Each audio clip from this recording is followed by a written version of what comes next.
Hey, bonjour tout le monde, bienvenue dans Yann et Frank. Aujourd'hui, les deux pieds sur le pouf, c'est Jérôme Jérôme Blanchet-Gravel qui travaille à notre place. La langue m'a fourchu, Caroline.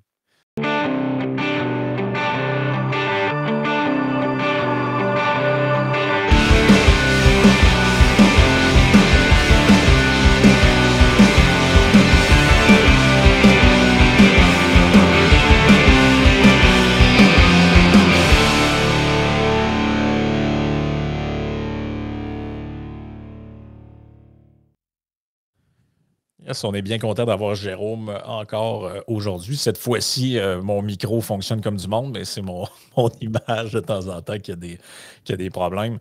Jérôme, comment ça se passe à Libre Média? J'ai vu quand même des nouveaux grands entretiens qui s'en viennent. Vous avez fait une vidéo promotionnelle là, qui circule là, avec un montage assez percutant quand même. Je veux pas en faire jouer parce que j'ai l'impression qu'il va y avoir un truc de droit d'auteur là, avec YouTube et tout, là, vu que votre chaîne est monétisée aussi.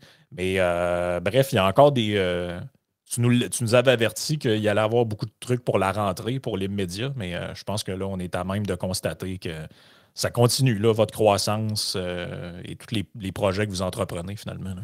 Oui, on anticipe une bonne rentrée. Donc, la vidéo promo, ben, c'est ça. C'est pour marquer le début de la rentrée. Alors, on invite les gens à aller voir effectivement la vidéo qui a été montée par Francis Denis, notre directeur vidéo, qui fait toujours un excellent travail.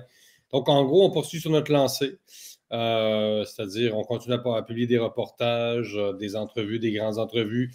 Hier, on avait Frédéric Tétu en grande entrevue.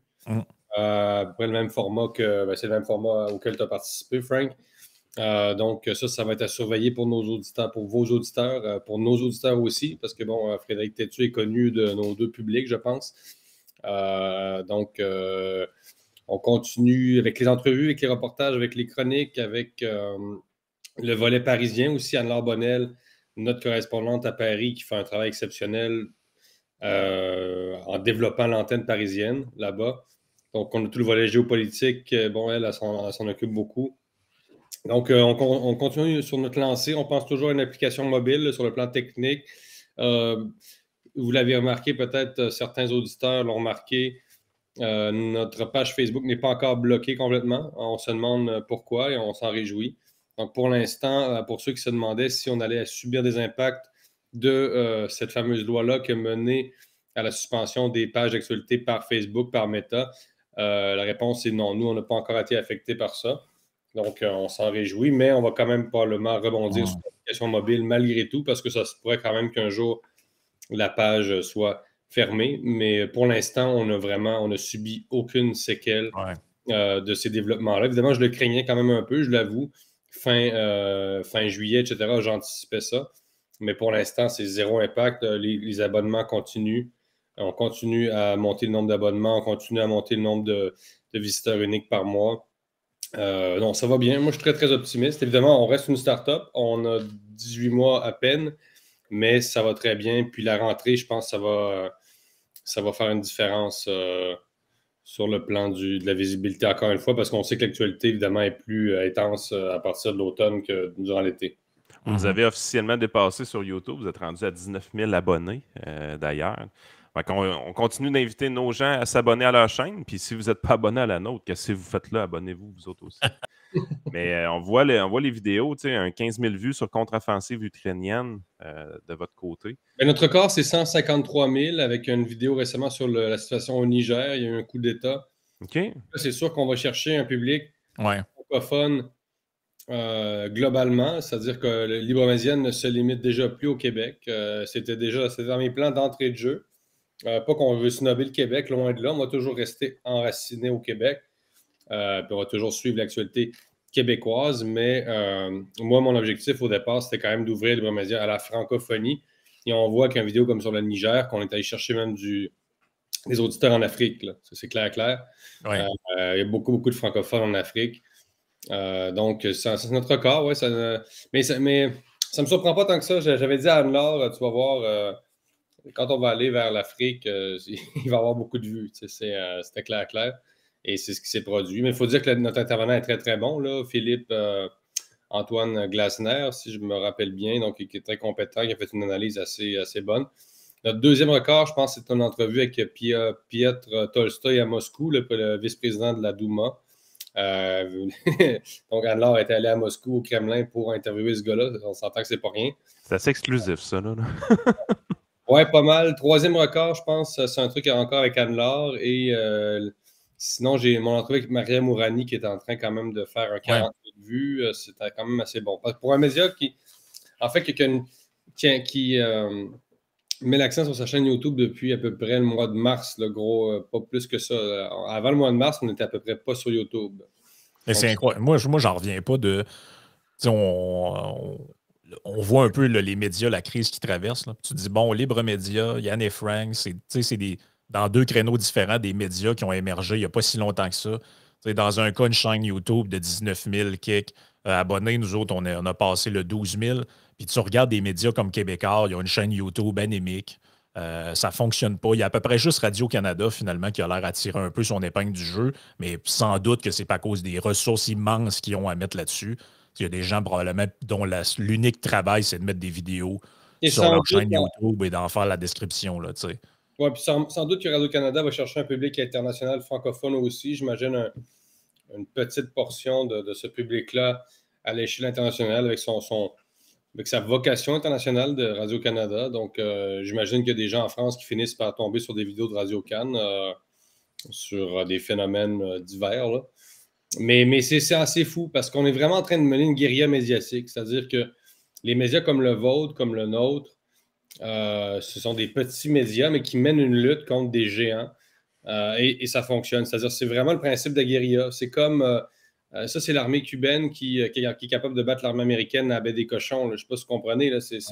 Nous, on tourne des entrevues dans des mini-studios. Notre directeur vidéo fait à peu près tout. On se bat contre des gens qui ont un gars qui a assisté qui est un perchiste, qui fait juste un preneur de son. Le gars fait juste ça. Il est là que ça perche. Ce gars-là coûte 70 000 par année à l'État. On se bat contre des monstres et on arrive malgré tout à les concurrencer. C'est vraiment incroyable. C'est incroyable ce qui se passe. On est vraiment dans une dynamique de guérilla. Et moi, si j'étais PDG d'un grand média, je me poserais des solides questions. Là. En fait, je serais très, très inquiet. Là.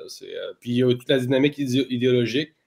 Malgré tout, on est quand même en train de construire un réseau de journalistes, chroniqueurs, podcasteurs, etc., qui nous critiquons le wokisme, et je pense que ça commence à se sentir, c'est-à-dire qu'il y a des gens qui émergent, des Roxane la banane, on se fout carrément de la gueule des woke, et vraiment, il y a des gens qui doivent se poser la question, coudonc, il y a encore des gens qui ont des couilles au Québec, c'est assez surprenant.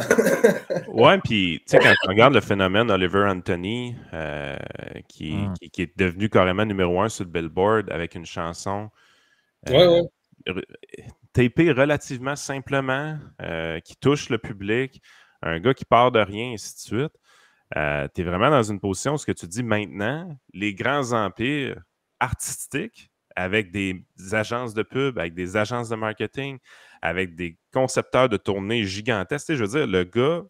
il part de nulle part, puis il passe en avant de Taylor Swift. Là. Ben, c'est ça. Taylor Swift qui va ramasser 1,4 milliard de dollars dans une année juste avec ses concerts. Tu sais.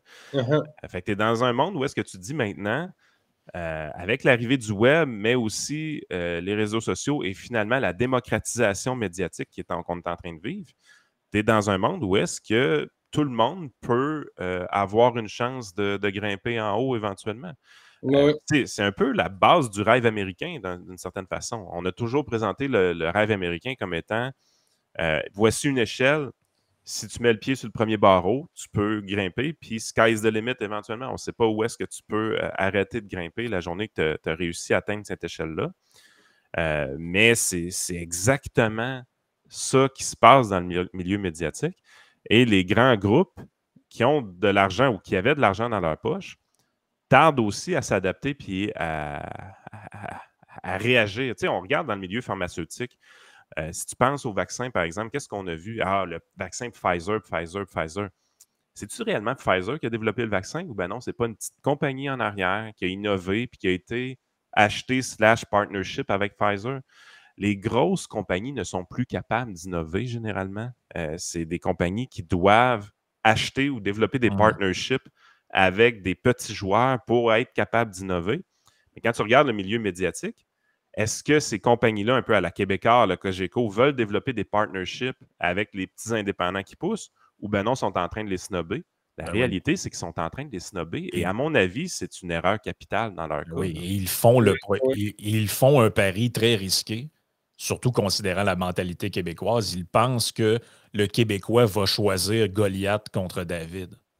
Parce que c'est sur ce tableau-là qu'ils jouent par rapport aux gros du web. Ils disent, les gros nous écrasent, nous autres, on est des petits, mais ça cache une autre affaire. Ça cache que eux, ces médias-là, en fait, leur vraie compétition, c'est pas Facebook, Twitter, ce sont les petits médias qui émergent et qu'ils veulent écraser. Parce qu'eux, on les subventionne. Ils parlent de concurrence déloyale. Et eux, on les subventionne. Nous autres, on n'en a pas. Eux ont le placement publicitaire du gouvernement. Nous autres, on n'en a pas, etc., etc. Donc, c'est eux, c'est eux qui nous font de la concurrence déloyale d'une certaine manière. Là, ils vont dire... Vous l'avez vu, Yann et Frank, ils quittent des dons. Tu sais, ça, c'est un truc qu'on entend chez certains gauchistes. C'est un argument qui est assez bidon, mais vous comprenez, comme si nos médias, qui évidemment vivent sur des abonnements, étaient moins légitimes que les grands médias hyper subventionnés. C'est-à-dire, à la fin du mois, il y a forcément quelqu'un qui a envoyé de l'argent dans un média. C'est-à-dire, soit c'est obligatoire parce que c'est prélevé sur vos impôts, ou soit vous faites le choix vous-même de financer un média que vous aimez. Donc, tu sais, quelqu'un qui aime Radio-Canada, qui dit, ouais, vous quêtez de l'argent. Ouais, mais en quoi Radio-Canada ne quêterait pas de l'argent à même vos poches, sans même que vous vous rendez compte? C'est hallucinant comme raisonnement. Je ne sais pas, vous comprenez? Oui, oui. Mais ça, on l'entend souvent, j'entends souvent ça des détracteurs de Libre Média, qui n'ont pas grand-chose à dire, puis qui n'ont pas l'air de prix Nobel non plus. Mais vous quêtez de l'argent, mais les médias que vous aimez, eux, d'où provient leur argent, sinon de vos poches? Quel raisonnement ridicule. Là. Ah, puis quelque chose qu'on commence à voir même dans le monde international. Je ne sais pas pourquoi j'ai fouillé là-dessus à un moment donné, mais on commence à avoir des reportages dans des agences de presse telles que Associated Press, France Presse ou Reuters, ces firmes-là, qui, eux, généralement, ils produisent l'information qui est le plus possible objective, ou en fait, c'est ce qu'on nous présente. Puis après ça peut être repris à peu près par tous les médias qui sont abonnés à leur service. Ouais. Ça, l'affaire, c'est que là, on nous présente maintenant que je me rappelle plus laquelle, mais je pense que c'est une presse américaine, c'est Associated Press, si je me rappelle bien.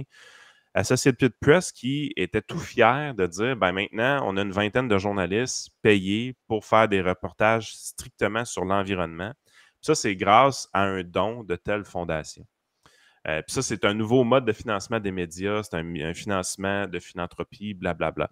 Mais on est en train de se rendre compte aussi que, justement, ces grands groupes-là, philanthropistes américains, qui ont des poches pleines, fondation de Bill et Melinda Gates, des groupes de ce genre-là, je pense que c'est la Rockefeller Foundation que j'avais vu qui finançait un des projets d'Associated Press. Mais ce que tu te rends compte, c'est que ces grands médias-là vont commencer à être financés à des fins idéologiques par des fondations. Puis on va créer des problèmes ou des délits d'éthique, à mon avis, dans le milieu des grands médias. Et personne n'en parle et personne ne se rend compte de ce qui est en train de se tramer de ce côté-là. Puis on s'entend, les agences de presse ont une influence qui est très, très, très grande dans le monde parce que leurs textes sont repris par à peu près tous les médias sur la planète. Effectivement. Moi, je pense que la limite a déjà été franchie durant la pandémie, niveau éthique. Donc, c'est sûr que un surfinancement public emmène forcément des problèmes parce que c'est quand même très marrant qu'encore une fois que des journalistes hyper subventionnés au Canada vont déplorer l'existence de RT, de la chute de l'agence de presse russe. Bon, je donne cet exemple-là parce que j'y ai contribué comme pigiste. Oui, mais est-ce que vous pensez que Radio-Canada est moins financé que les médias d'État russes? Non, Radio-Canada n'est pas moins financé que les médias d'État russes. Vous comprenez? Et Radio-Canada a également le rôle de présenter une image positive du Canada à l'international, ce que fait les médias russes. Je ne dis pas par contre que c'est moins subtil. En fait, je pense que Radio-Canada a une ligne idéologique. Je ne sais pas si j'irais jusque-là. Quand on connaît, je pense que Radio-Canada est très marqué idéologiquement. Mais c'est peut-être la propagande favorable à Trudeau, au multiculturalisme, est peut-être un peu plus subtile que celle, par exemple, de la propagande russe dans les médias russes. C'est-à-dire que les grands médias comme Radio-Canada, à mon avis, ils se sont décrédibilisés sur plusieurs aspects. Un d'entre eux est qu'ils ont élargi leur mandat à la production de toutes sortes de contenus qui, lui, est extrêmement idéologique. Donc, si vous allez dans la section nouvelles, mettons, du site Radio-Canada, vous allez trouver des articles qui sont à peu près neutres. Mais se rattache à toute cette affaire-là plein de patentes dont j'ai fait écouter dans la partie Patreon plus tôt. C'est un extrait que j'avais entendu justement qui avait été sorti par Dom Dumas à Radio X. Un extrait d'une émission de Radio-Canada où il incite les gens à aller voler, à aller siphonner le gaz des VUS. Dans un podcast donc ce genre de contenu complètement délirant-là, frisant avec l'extrême gauche, tout ça, est à Radio-Canada et est comme greffé au système de nouvelles qui, lui, a prétention à être neutre, mais ça vient que ça mine la crédibilité de tout le reste. Parce que les gens disent, regardez les podcasts avec Olivier Niquette, Rose Aimée, pas tant de choses et autres. Il n'y a rien de neutre là-dedans. C'est des activistes de gauche reconnus par tout le monde. Absolument rien. La neutralité journalistique est un mythe, évidemment, à Radio-Canada, comme est un mythe à Québécois. En fait, je pense que la neutralité absolue n'existe pas. Il faut être assez honnête. C'est-à-dire que chaque média a une ligne éditoriale. Après, il faut s'efforcer quand même de présenter les deux côtés de la médaille, ce qui n'est pas toujours fait. Mais la neutralité absolue, il ne faut pas s'en cacher. C'est peut-être un tabou que je brise comme journaliste, là, mais elle n'existe pas. Forcément, c'est ce qu'on a. Une ligne éditoriale sert à ça, sert à orienter. On est plus que dans des lignes éditoriales parce que j'ai retrouvé l'article de Associated Press. Il annonce carrément qu'il va y avoir 20 journalistes qui vont être affectés à l'Afrique, au Brésil, à l'Inde et aux États-Unis pour du reportage climatique. Puis, quand tu regardes les fondations derrière ça, puis qui offrent des millions de dollars pour ce projet-là, tu as le William and Flora Hewlett Foundation, Quadrivium et The Rockefeller Foundation. Puis tu es là, tu dis, écoutez, là, ça, c'est plus qu'une ligne éditoriale, c'est du publi-reportage déguisé. Carrément, du publi-reportage déguisé en faveur d'organismes quand même très à gauche. Fait que il n'y en a pas d'objectivité médiatique. Fait qu'à un moment donné, il faut arrêter. En fait, si tu arrives, tu mets tout dans la balance, tu te dis, crime, le principe des abonnements, où est-ce que tu es financé directement par tes consommateurs, à la limite, c'est ce qui permet plus d'être neutre que le reste, à mon avis. Mais bon, ça, c'est tout dans ma tête, vous allez dire. Mais non, il y a des grands changements, puis on commence à le sentir plus qu'avant. Avec la fermeture du journal Métro, Québécois hier qui annonce que MaTV va être fermé aussi dans la région de Montréal. Le groupe là, qui détient Le Soleil, Le Droit, puis tout ça, là, ils ont mis à pied plein de jeunes. On arrive vraiment à la fourche qui va faire en sorte qu'on est à l'aube que le gouvernement step in pour sauver ces médias-là. À mon avis, avec des méga projets, à mon avis, il y a quelque chose qui se prépare. Parce que je doute de voir les gouvernements canadiens et québécois laisser mourir ces alliés naturels-là pour eux. Fait que j'ai hâte de voir comment ça va se dessiner tout ça, mais on va étatiser nos médias dans très peu de temps au Québec et au Canada. Là. Ça va être assez spectaculaire quand même. Surtout vu la position actuelle de Trudeau dans les sondages, ne sous-estimez pas la tentation qu'il va avoir à essayer d'acheter ces médias-là pour se faire une permanente. Là. Non, mais c'est ça la réalité. Le gars est en train de perdre le pouvoir carrément. Mais ces médias-là vont continuer quand même à perdre de l'audience, sans doute. Ouais. Après, si on force les gens à les écouter parce que c'est les seuls qui ont pignon sur rue, je comprends, mais ce n'est pas le cas. Là. Ça devient quand même une constellation de médias indépendants. Comme je le répète, on mène une véritable guérilla médiatique. Le rapport de force, je ne dirais pas jusqu'à dire qu'il s'inverse, là, ça c'est prématuré. Mais ça reste incroyable que des gens dans leur sous-sol puissent concurrencer des grands médias. C'est-à-dire, c'est pas normal que Libre Média ait plus de vues ou autant de vues que Radio-Canada sur le Niger ou d'autres sujets connexes. Là, ça n'a aucun bon sens. Là, c'est disproportionné. Là, vous comprenez? On parle de milliards. C'est 1 milliard de budget par année, je pense, Radio-Can. 1,4. 1,4 milliard. Ouais. Bon, je ne dévoilerai pas le budget de Libre Média, mais vous comprenez que ça ne ressemble pas, ça ne se rapproche pas vraiment à ça. Mais je pense que ce qui dérange beaucoup les gens, c'est pas normal. Ouais, vas-y. Mais ce que j'allais dire, c'est que je pense que ce qui dérange beaucoup les gens dans les médias traditionnels ou en tout cas subventionnés, appelons-les comme ça, c'est qu'il y a une prévisibilité de la position et du contenu alors que c'est supposé d'être neutre. Mais le dossier que vous avez couvert sur ce qui se passe à Londres, par exemple, je sais très bien que si je fouille des informations là-dedans venant des médias, on va nous dire que c'est des malades mentaux anti-environnement qui ont attaqué des trucs, une menace contre la Mais démocratie. anti-environnement, ça c'est très intéressant, tu vois, Frank, parce que On va juste le mentionner parce qu'il y a des gens plutôt qui à sont des juste en. anarchistes. C'est un peu une. Regardez le masque, c'est pas celui de V là, pour Vendetta, mais c'est une mouvance qui normalement serait à gauche. On assiste aussi à un nouveau clivage. Accuser ces gars-là. Peut-être juste expliquer c'est quoi un peu, parce qu'il y a des Ouais. gens qui sont en audio, n'ont pas vu la. Dans le fond, la ville de Londres a été divisée en plusieurs secteurs et il y a beaucoup de caméras, des caméras hypersensibles qui sont capables de détecter la quantité d'émissions de CO2 émis par votre véhicule, si j'ai bien compris. Là, donc, les zones à basse émission en français. Et certains véhicules, si vous êtes propriétaire d'un véhicule qui d'avant 2015, eh bien là, vous pouvez avoir une amende parce que votre véhicule est plus conforme aux standards écologiques en vigueur. En gros. Hey, mais ça, c'est une attaque envers les gens les plus défavorisés, pareil. Il y a ça, évidemment, c'est ça. Donc, c'est une politique qui favorise les riches. Donc, on est vraiment dans un écologisme très bourgeois. On est dans une lutte de classe, en fait. C'est ça qui est incroyable. Donc, c'est la gauche qui réhabilite une sorte de lutte de classe. Donc, il y a des gens qui s'élèvent contre ça à Londres. On les appelle les Blade Runners. Et c'est des gens qui vont finalement vandaliser, en gros, des caméras, des radars, des détecteurs d'émissions de CO2 qui visent les véhicules, etc. Ouais, c'est les fameux ULEZ, là, les Ultra Low Emission Zones. C'est ça. Donc, vous comprenez que cette désobéissance civile, est-ce qu'elle est vraiment à droite? Moi, accuser des gens masqués avec des masques UV pour Vendetta peut-être de l'extrême droite, il y a quelque chose qui ne marche pas là-dedans. On assiste aussi à un nouveau clivage. Là. On ne pourra pas croire que ces gens-là, que c'est de l'extrême droite. Ouais, mais c'est comme moi, Jérôme, aujourd'hui, ne plus être d'accord avec l'idéologie dominante, c'est être d'extrême droite. C'est rendu ça, la définition.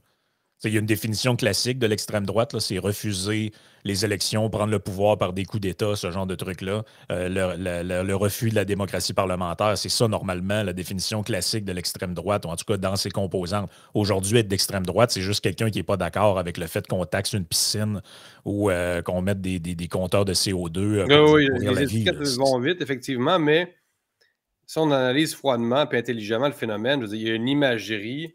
Quand on regarde ces gens-là, ils ne peuvent pas être d'extrême droite. Dans l'histoire des idées, ça ne peut pas être d'extrême droite. Je veux dire, ils n'ont pas la symbolique, ils n'ont pas ils n'ont pas les revendications, ça ne colle pas qu'un mouvement d'extrême droite. Mais enfin, je comprends que les gens pourront dire que c'est des terroristes anti-environnement d'extrême droite s'ils le veulent, mais intuitivement, on sent qu'on est, on est devant quelque chose de différent. C'est V pour Vendetta. Moi, j'entendais... J'étais en conférence à Montréal là, récemment, c'était d'identité numérique. Il y avait un conférencier français, Carlo Broussa, qui lui-même est associé, en tout cas, un autre qui est associé à l'extrême droite. Je ne sais pas si je le suis tant que ça, là, mais c'est tellement devenu ridicule. Mais j'écoutais le type, puis à un moment donné, je suis intervenu, puis je dis, monsieur, vous êtes accusé d'être d'extrême droite, mais vous avez exactement le même discours que Proudhon au 19e siècle, c'est-à-dire qu'ils ont les mêmes discours que des anarchistes au 19e siècle, là. Donc l'État qui contrôle, etc., l'État l'État technocratique, le monstre bureaucratique qui vous a fiché, qui vous surveille, qui vous monitore. C'est les discours des anarchistes au 19e siècle. Donc, c'est l'extrême droite qui est rendu qu'un discours d'anarchiste. Je ne sais pas si vous voyez. Puis le libertarianisme est proche de l'anarchisme. Moi, je suis en train de lire ça. Alors, je le termine, c'est une méchante brique. Là. Lui, c'est un penseur anarchiste, James C. Scott. Et j'aurais jamais pensé, moi, en 2023, lire des auteurs anarchistes et me dire, finalement, j'ai peut-être un côté anarchiste. Là, c'est moi qui vous dis ça. Donc, on est très, très loin de l'extrême droite. Très, très, très loin de l'extrême droite. C'est quelque chose de complètement ridicule. Il y a un nouveau clivage, mais les gens ne sont pas capables de le voir parce qu'ils restent sur des... ils sont très, très clichés dans leur pensée. Puis, finalement, ils n'ont aucune capacité d'analyse parce qu'ils sont sur des réflexes idéologiques préfabriqués par les médias, entretenus par les médias, etc. Ben, pendant un certain temps, il y avait une espèce de mouvance qui nous disait gauche-droite, ça n'existe plus. Le vrai clivage, ça a été beaucoup dans le cadre de la crise, par exemple, de la Grèce en Europe. On nous disait le vrai clivage, et par rapport au Brexit aussi, on nous disait c'est nationalisme versus mondialisme. Il y a eu une mode de cette manière-là de présenter les choses. Mais moi, mon ressenti à moi, c'est vraiment que s'installe un petit peu partout vraiment un nouveau clivage qui ressemble un peu à celui gauche et droite, mais qui est où on voit des gens qui sont plutôt des genres d'anarchistes de gauche, mais maintenant qui sont devenus d'extrême droite, parce que le nouveau clivage, c'est étatiste versus libéral en réalité. Là. Libéral au sens véritable du terme, c'est qu'on a des gens, autant à gauche qu'à droite, ce sont des amoureux de l'État. Ils veulent instrumentaliser les leviers de l'État pour des fins idéologiques, que ce soit l'environnement, peu importe ce que ce soit le motif. Et on a des gens qui sont supposément de gauche qui s'extasient que l'État instrumentalise l'éducation pour faire du preaching, de l'idéologie du genre ou ce genre de trucs-là. En réalité, ces gens-là sont, si tu reprends d'anciens clivages, ces gens-là sont zéro de gauche. Là. Ils sont pour le big government, pour le... Non, mais c'est ça. Ben, on l'a vu dans la pandémie. Quand c'est rendu que la gauche défend Big Pharma, vous comprenez, c'est un délire complet. Là, du moins, c'est une contradiction assez flagrante. La gauche était avec Big Pharma. Pensez-y 2 secondes. Il y a des choses, des fois, moi, je lis les journaux latino-américains, puis je lis les journaux latino-américains de gauche. Puis des fois, je suis d'accord. Ça m'arrive souvent, là, la Jornada au Mexique, le grand journal de gauche, où Noam Chomsky commente là-dedans régulièrement. C'est la gauche-gauche, là. Et je prends des articles, et je le ramène à Libremédia. Des fois, on a une section lue à l'étranger, donc je traduis l'article en espagnol. C'est la gauche, mais là, la gauche, la vraie. Là. Je le mets à Libremédia, et là, au Mexique, c'est la gauche, gauche. Et là, au Québec, c'est de l'extrême droite. Non, mais c'est le même texte. Et puis là, les gens, hey, c'est extrême droite, tout ça. Non, mais vous ne comprenez pas, là. Non, c'est la gauche. Ouais. Ce type-là est un penseur brésilien de gauche. Puis Dieu sait qu'il est de gauche pour vrai, là. C'est. Donc, j'ai vraiment. Écoute, la gauche est rendue pour le complexe militaro-industriel aux États-Unis. Non, mais pensez-y, on est loin de la guerre du Vietnam, là. Non, exactement. Puis il y a tout le concept de contrôle. Des fois, je vais vous sortir un exemple très anodin. Je joue au baseball avec un policier, fait qu'il me contait qu'il y a de la nouvelle réglementation depuis un certain temps pour les jeunes avec leur permis probatoire, ainsi de suite.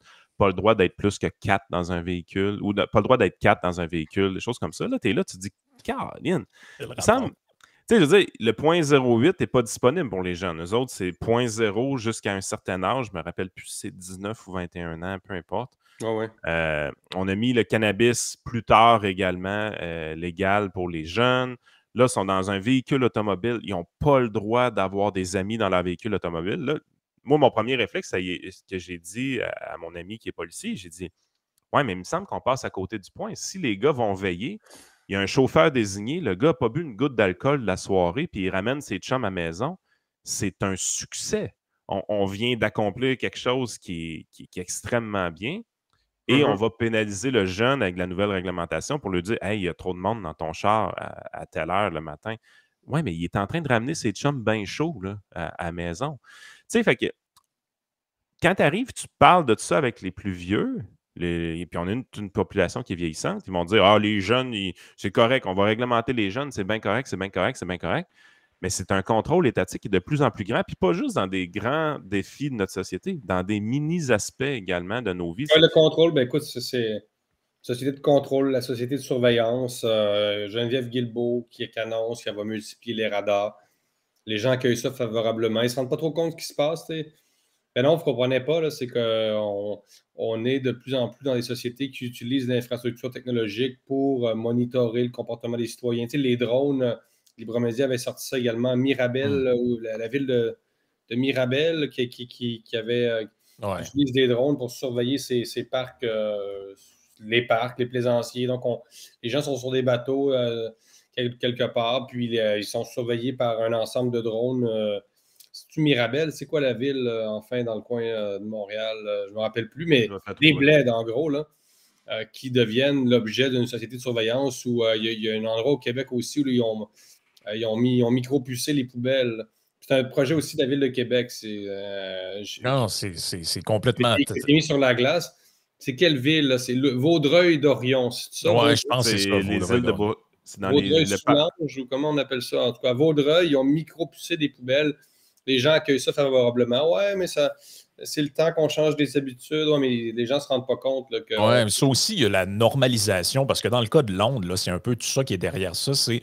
Il y a une espèce de normalisation de l'idée que les politiciens et les acteurs publics sont là pour faire de l'ingénierie comportementale. Mhm. Puis t'as le gars là, qui a claqué la porte d'un espèce de comité bidon que la CAQ avait fait sur les changements climatiques. Là. Et t'as un gars, là, Pierre-Olivier Pinault, là, qui disait à tout le monde qu'il est spécialiste des changements climatiques alors qu'il a une maîtrise en philo. Là. Je pensais que c'était Olivier Primo. Non, ça, c'est non, un là, autre. lui, c'en est un autre. C'est un autre. Et lui, il a claqué la porte de ce comité-là de la CAQ parce qu'il disait la CAQ, là, ils sont pas sérieux là, dans l'idée de faut changer les comportements, puis il faut se débarrasser de nos mauvaises habitudes. Donc, on légitime le fait que des espèces de curés comme ça agissent dans les curés que personne n'a choisis, qui appartiennent théoriquement à aucune église qui les a formés, tout ça. Mais ces gens de curés-là sont là et on a légitimé le fait qu'il y a des gens comme ça dans l'espace public qui sont là pour nous dire comment on devrait agir, qui sont là pour modeler nos comportements, changer nos habitudes de vie. On va mettre des caméras par là pour mesurer votre taux de CO2. On va inspecter vos poubelles, savoir si vous avez mis. Et si vous êtes contre ça, vous êtes d'extrême droite, climato-négationniste, criminel climatique. Et là, ça déboule. Là. Là, tu te dis, OK, ben, je veux juste pas qu'il y ait des maniaques qui essayent de changer mon mode de vie et ça fait de moi un négationniste du climat, un pollueur, mais ça va. C'est à Boucherville, en passant, qui ont mis des drones pour surveiller certains parcs. Quand même, tiens, un projet où Boucherville devient un laboratoire de la société de surveillance. C'est quand même c'est assez spectaculaire. Les gens ne se rendent pas compte. Vite comme ça, et ils ne sont pas capables de relier les points. Donc, à Québec, tu as un pont qui menace de s'effondrer. La Geneviève Guilbeault, la ministre Guilbeault, pardon, répond à ça par des multiplications de radars. Puis au Québec, il y a aussi ça, c'est-à-dire, on répond souvent à des phénomènes de manière tout à fait superficielle et cosmétique, de manière à détourner l'attention. Donc, je ne sais pas si vous voyez, le pont de Québec menace de s'effondrer. On parle d'installer des radars. Il manque 5, 6, 8 000 enseignants dans les écoles. On parle d'interdire le cellulaire. On remarque que je suis relativement favorable, mais en même temps, c'est une question de politesse, dans le sens où... C'était déjà pas mal fait par les profs eux-mêmes. Ben, je pense, en tout cas, remarque que moi, ça fait longtemps là, que je suis là que je suis sorti du secondaire, mais on n'avait pas encore de cellulaire. On avait au cégep. La vraie question de fond, moi, j'ai 33 ans. On avait au cégep, puis on avait quand même la décence au cégep de garder son cellulaire dans son pantalon. En gros, là, parce que, bon, texter dans la face du professeur, de l'enseignant, m'apparaît pas tout à fait éduqué. Peut-être qu'il y a des gens qui ont moins de politesse que moi à ce niveau-là. Mais il me semble qu'il y avait un certain équilibre. À l'université également, dans nos séminaires de doctorat, on ne textait pas comme des malades en face de l'enseignant, du professeur, du chargé de cours. Enfin. Mais tu sais, c'est sûr, le cellulaire, la technologie en général, on sait pour les enfants, c'est un problème, ça attire leur attention, etc. Mais bref, regarde, voyez, là, même chose de la pandémie. Qu'est-ce qu'on fait? On invite les gens à se laver les mains frénétiquement, on dépense des millions. On pense que, on se fait croire qu'on maîtrise la situation au Québec. Du symbolisme. Et la natalité s'effondre et, vous l'avez souligné, un député du Bloc québécois veut franciser un rébuffet à Trois-Rivières. On est dans des mesures, c'est ridicule. On se fait croire avec des lois, avec l'infrastructure bureaucratique qu'on maîtrise la situation. On ne la maîtrise pas du tout. Tout nous glisse entre les doigts. Et les nationalistes raffolent de ces mesures-là, qui sont finalement des rituels qui nous font croire qu'on agit sur notre environnement. C'est le principe de l'écologie aussi. Donc, tu fermes la lumière chez vous, tu allumes un lampion pour l'environnement. Donc, on est dans une société de rituels permanents, une société où on nous fait croire que chaque petit geste compte. C'est vrai puis c'est pas vrai. C'est-à-dire que c'est pas vrai que tu fais une différence à l'échelle globale à chaque fois que tu prends ton vélo. C'est faux parce qu'en Inde, tu as 50 millions d'Indiens qui en ce moment ont des chars qui datent de 1972. C'est ça la vérité. Non, mais c'est vrai. Mais à toutes les fois qu'un occidental change son véhicule automobile rapidement pour avoir de quoi de plus écologiste, le char, ça ne va pas à fourrière et il n'est pas détruit. Là. Il est mis dans un conteneur et il est expédié à quelque part. n'a Non, pas pensé que c'est.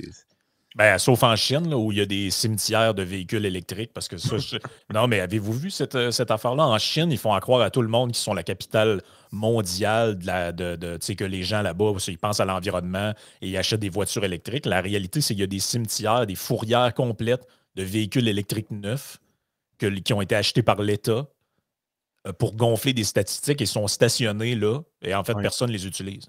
Mais ça, c'est fascinant de ces régimes communistes-là, comment qu'on veut se donner une belle jambe avec certaines statistiques, puis que le pouvoir de l'État coercitif est capable d'être mis entièrement à la disposition de l'obtention de ces statistiques-là. Mais je veux dire, vous voyez bien que c'est pas réel, ça n'existe pas pour de vrai, ces choses-là.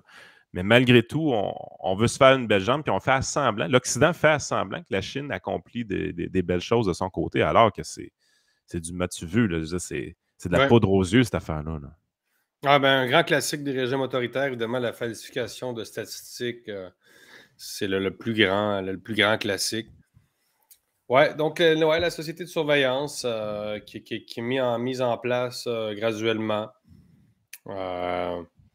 On fait un article sur Geneviève Guilbeault qui ne porte pas sa ceinture de sécurité. Bon, elle ne montre pas l'exemple.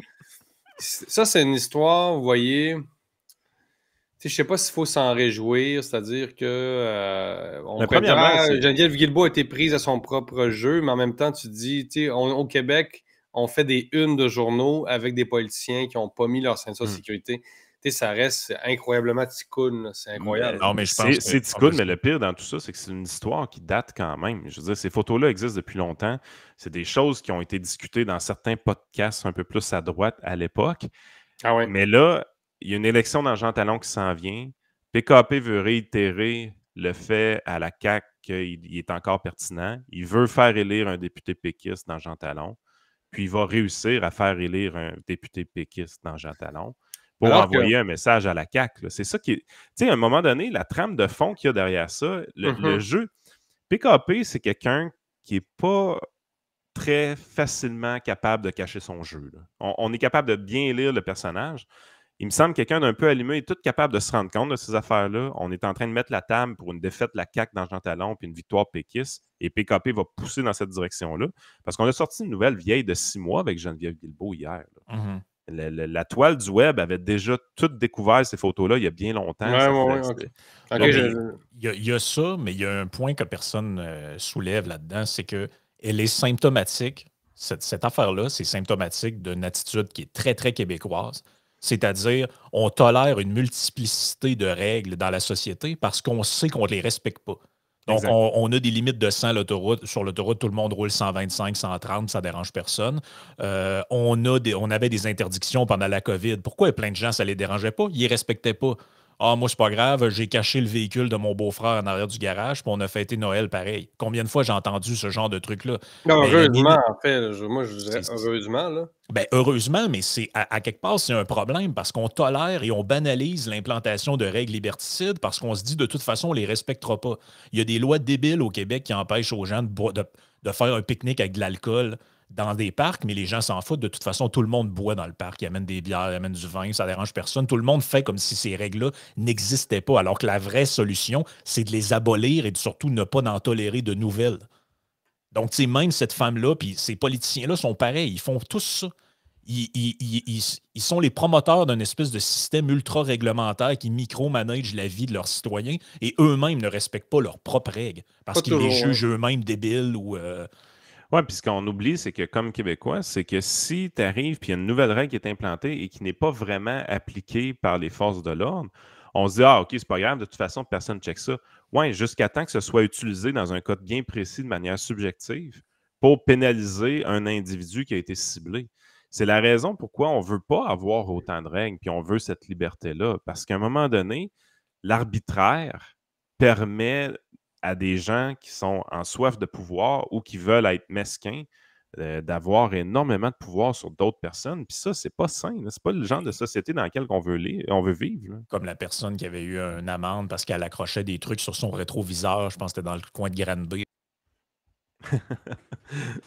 Lâche pas mon Frank, tu vas l'avoir. Désolé, j'ai comme coupé. Il y avait une histoire qui était sortie dans un journal, je me souviens plus où. C'était une fille dans le coin d'Iranbé, elle accrochait après son rétroviseur. Tu sais, on voyait ça pendant la pandémie, là, les gens accrochaient le masque après ça. Et elle avait mis un sambon, un genre de sapin sambon là, qui est vendu depuis Mathusalem au Québec. Là. Et il y a un policier qui l'a arrêté. Il a dit ben, vous obstruez votre vision, madame, c'est illégal de faire ça. Puis personne n'était au courant de cette loi-là. Et la femme a eu une amende par rapport à. Il y en a plein des affaires comme ça. Là. Mais plein, plein. Je connais une personne qui était arrêtée à un moment donné. Il était chez lui, il disait hey, c'est vrai, j'ai oublié, il faut que j'aille chercher mon gars à l'école. Et il était chez eux dehors, il faisait des trucs, il n'y avait pas de chandail. Il embarque dans son véhicule, il se fait arrêter par la police. Le policier lui dit mais monsieur, vous n'avez pas le droit de ne pas porter de chandail au véhicule, c'est genre grossière indécence ou je sais pas trop, c'est comme considéré comme attentat à la pudeur ou je sais pas quoi. Il y a eu une amende parce qu'il était dans son propre véhicule en bédaine. Vous risquez ainsi une amende variant de 90 à 175 plus des frais de 10 si le champ de vision du conducteur est obstrué par un éclat ou une fissure. Puis des trucs dans le pare-brise comme vos sapins en dés en minou pourraient vous coûter 171 d'amende, rappelle la police de Granby.